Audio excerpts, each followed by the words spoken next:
All right, hey guys. So this video, I am just going to do a quick overview of macronutrients. I'm not going to go super in depth with any of this. I just want you to have what you need to be able to track your food properly and get through the program. By all means, if you want to really go into detail and learn what protein, fats, and carbs do in your body, I think that's super useful information. We just don't really need all of that, so I'm not going to bore everybody with it. What we do need to know, though, the three macronutrients are protein, carbohydrates, and fat, and those are what we're going to be tracking. So for every gram of protein is 4 calories. For every gram of carbohydrate, you're also getting 4 calories. Fat is 9 calories per gram. So we need protein to build muscle. We need carbs for energy. Fat, people will get scared like, oh, it's 9 calories per gram. I should eat less of it because it's more calories. This is false. You can't just avoid fats because fats are actually the only essential macronutrient, and we need them to regulate our hormones. Our hormones are responsible for pretty much everything that goes on in our bodies. For females, especially when we start to get our fat too low, we start having problems with things like our menstrual cycles. All right. So when we are looking at our MyFitnessPal app, I told you before that this number here is honestly just a rough estimate of where you are for your day. Because when you actually add these numbers up and multiply them out by how many calories they are per gram, it's often going to be different than this number. And I'm going to show you why here in a second. But anyways, to add up for the day, we would do I've got the little equation right here. So it's whatever your protein is times 4, whatever your carbs are, which was 189 here, times 4, and then your fat, which is 9 calories per gram. So there's 41 there. So we're going to take 41 times 9. So when we do that math, we are getting 1649.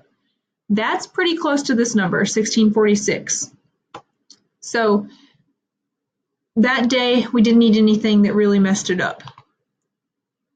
If we were to look at something, this is actually something that I just ran into the other day. I was making barbecue chicken pizza tacos and realized that my calories were way off from what I thought they were going to be because, all right, so this is their Carb Balance Mission tortilla shells. And if you're looking at the food label, you think you're getting a tortilla shell that's a lot lower calories than a lot of the others. But when you actually look at the fat, carbs, and protein and you add these up the right way, there are more calories in these than what this shows. And that is because a lot of times with fiber, these companies are trying to do some kind of loopholes and they subtract the fiber from the carbs. So they're taking 19 minus 13 and they're only counting up the calories that's left over from that. Because there is some debate going there because fiber doesn't actually digest. So they're like, oh, well, we should take the calories from the fiber out of the carbs. We're not doing that here because I don't necessarily agree with it. Like I said, there is some debate on it. We are going to count up our macros, though, and not use that. So when we actually count this up, we have 19 and 8, and we're going to multiply that by 4 since there's 4 calories per each gram of protein and carbs. So that's going to give us 108. And then we can do our total fat, which is 3 times 9. And then we're going to add that to the 108 calories from the protein and the carbs. All right, that's actually giving us 135 calories. So that's where this can be wrong, especially if you're eating more than one of them. And if you have more than just this, if you have some other food like bagels that was doing that too, then your calories are going to be so way off from the day.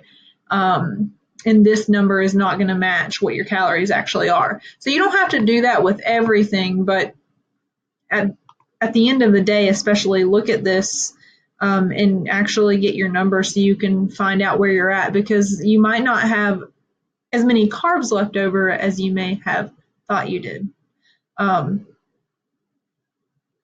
But yeah, that's pretty much it for that. If you guys have questions on adding all of this up, just let me know. Once I give you guys a protein, a carb, and a fat goal, you're going to be busy trying to hit the specific numbers. So I think it's going to make a little more sense, and you might not have to do all that math every time. But if you only have a calorie goal and you're hitting different numbers for your protein, carbs, and your fat each day, you are going to have to do some math here to make sure you're getting the right amount of calories.